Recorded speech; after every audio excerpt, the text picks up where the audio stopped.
The San Francisco Giants drop another game to the Cincinnati Reds, guys. We drop our third straight game, 5-4 to the Reds at Oracle Park on Saturday night. And the story of this game, guys, is the continuing struggles on the season in the first inning. Giants starters, guys, have allowed an astounding 58 runs over the last 60 2/3 innings. So our starting pitching of late has tremendously let us down. Something that has always been a big strength of us, in our World Series championship years. Well, now the struggles, it's been tough. I mean, it has been tough right now, guys. And I mean, it's crazy, but this year, the Giants have been outscored in the first inning, 40-3. Now, I mean, that is just crazy. It is crazy to think how much we've struggled this year. And in other related news, guys, Holland, it's been announced that he is going to be moving to the bullpen. And, of course, he is not very happy about that. And so, a lot of things have been kind of going on with the Giants this year. And, certain things are not sitting well with players. And so some of the things that have been happening, so when you look at the start of the year, obviously we had, the outfield situation for the Giants was not set in stone. So, we brought in guys like Michael Reed, Connor Joe, and, we barely even gave them an opportunity to play. And also guys like Gerardo Parra. And so, I mean, there is just numerous outfielders that have kind of come in and we've given them opportunities, but not really extended looks, And I think that's kind of rubbing some of the players the wrong way because, when you're not really given an opportunity to kind of prove really what you have, then, I mean, it's an unfortunate feeling. Because, I mean, if you feel like you have more to offer on the table and then you're not getting that chance, to showcase it, I mean, it's tough.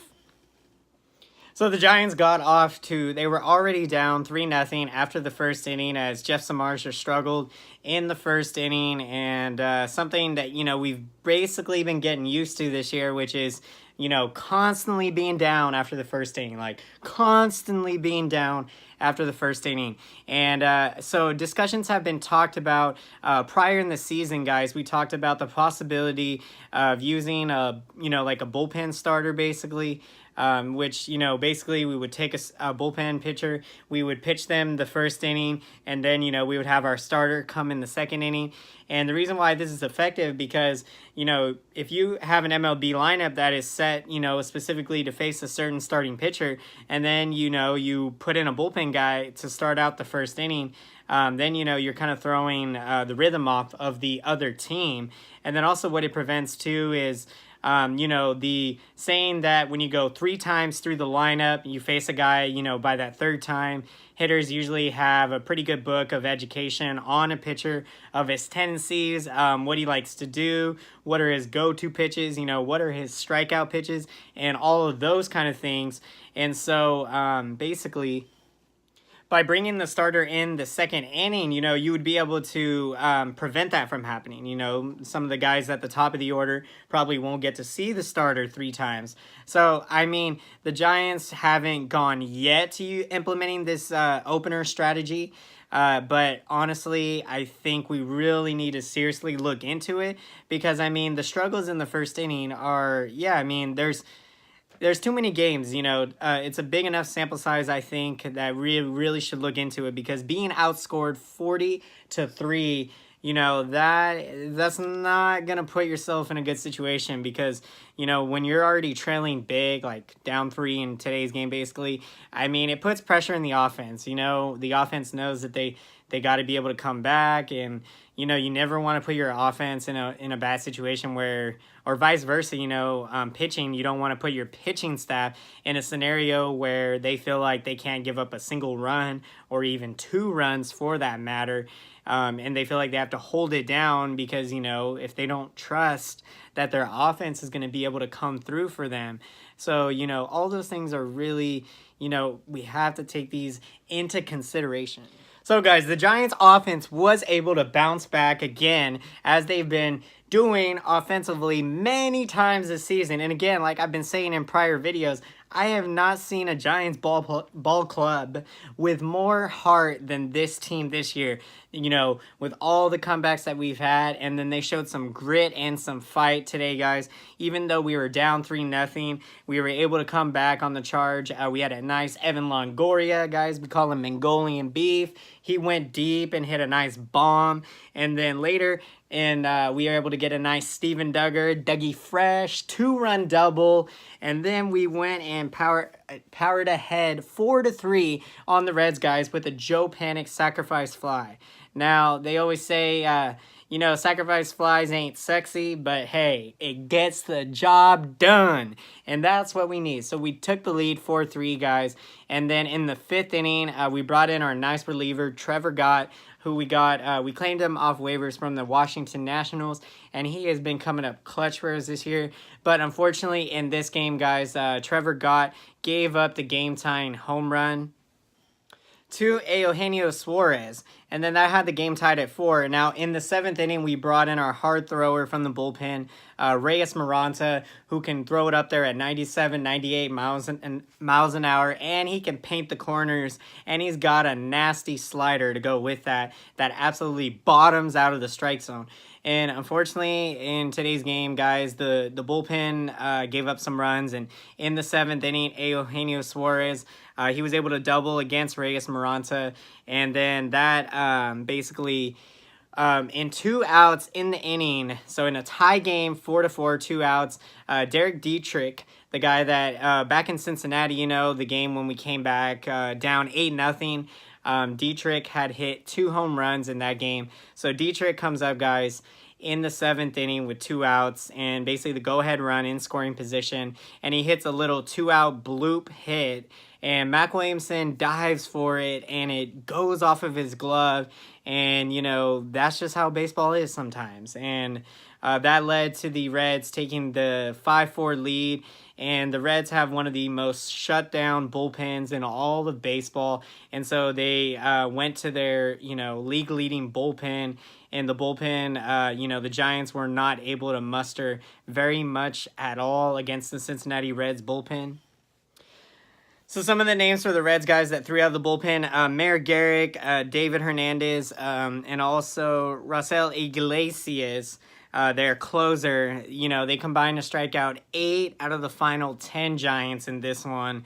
And, yeah, you know, it was a very tough loss to take this, because like I've been saying in prior videos, you know, being that we kind of got off to a bad start this season 1 month in. Right now, we just need to focus on trying to win games.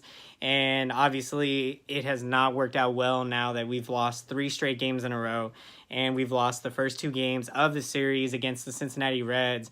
And now, you know, we're going to try to salvage a victory on Mother's Day tomorrow. So, very important game that the Giants need. We need to get some good feeling, you know, some positive energy, and, you know, just kind of refine that, and, you know, just have a nice ball game, you know. Come up with some big hits, play some good defense, you know, make quality pitches, and, you know, just stay focused on the moment, and, you know, doing your job and being a good teammate, and, you know, good things will happen.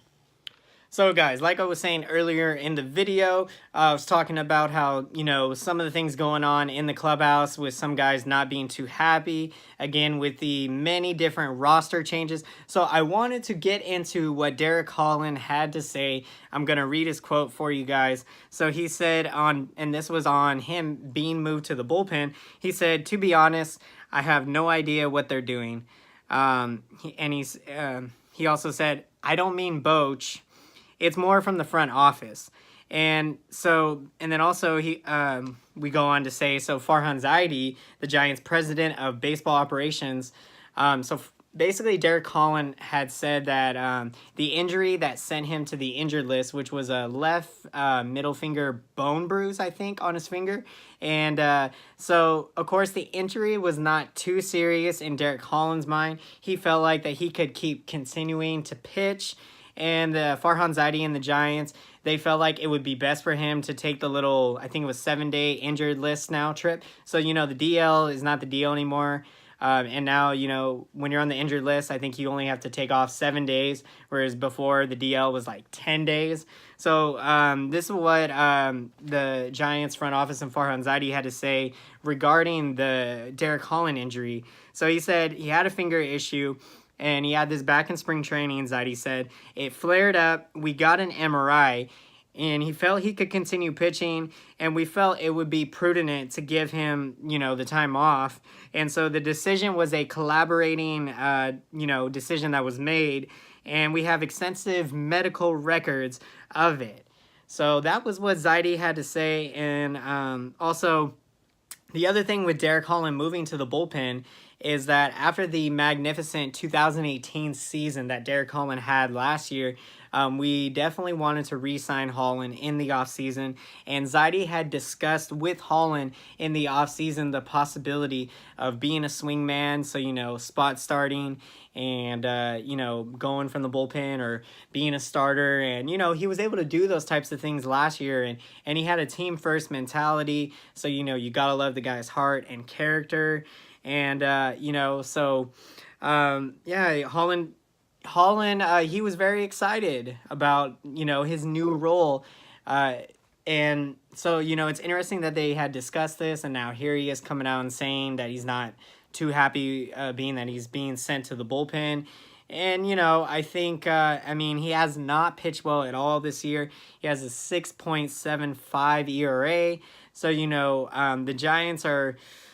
man, it's tough right now because Drew Pomeranz, guys, went on the DL with the injured list with a lat injury.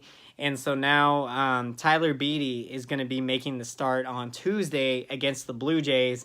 And then on Wednesday, we don't even know who's going to be starting for the Giants. So, guys, the loss to the Reds drops the Giants to 16-23 on the season. And now we are 8.5 games out behind the Los Angeles Dodgers. And so the 3-game losing streak the Giants are on, we definitely need to try to, you know, get off this losing skid. And so now, guys, we are going to look to the future, to the next game for your San Francisco Giants.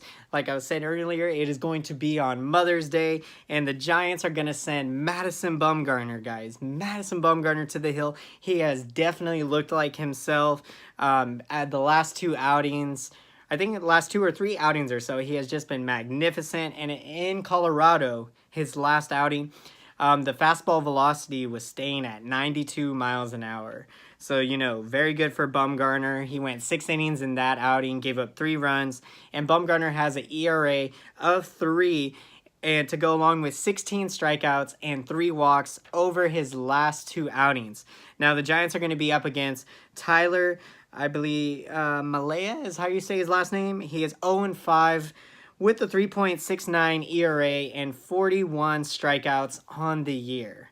Now, guys, other Giants-related news. We claimed another outfielder by the name of Aaron Ethier, I believe, from the Philadelphia Phillies. So I do not know too much about Aaron Ethier, but it'll be exciting to see what can he provide for the team and all of that moving forward. So, guys, I hope you enjoyed today's video. If you enjoyed the video, be sure to smash the like button and comment down below, guys. I would love to hear your opinion, your perspective on the San Francisco Giants. You know, what do you think of the opener strategy? What do you think about moving Holland to the bullpen? What do you think about the moves with the outfield? You know, do you think that Zaidi should think about maybe giving an extended look for these guys, or do you think he's doing the right thing? Because if a guy is not producing, you know, why are you going to keep putting him out there? You know, his confidence could be affected by that, and so all of those other things. So, guys, until next time, I will see you again. Thanks for watching, and have a great day.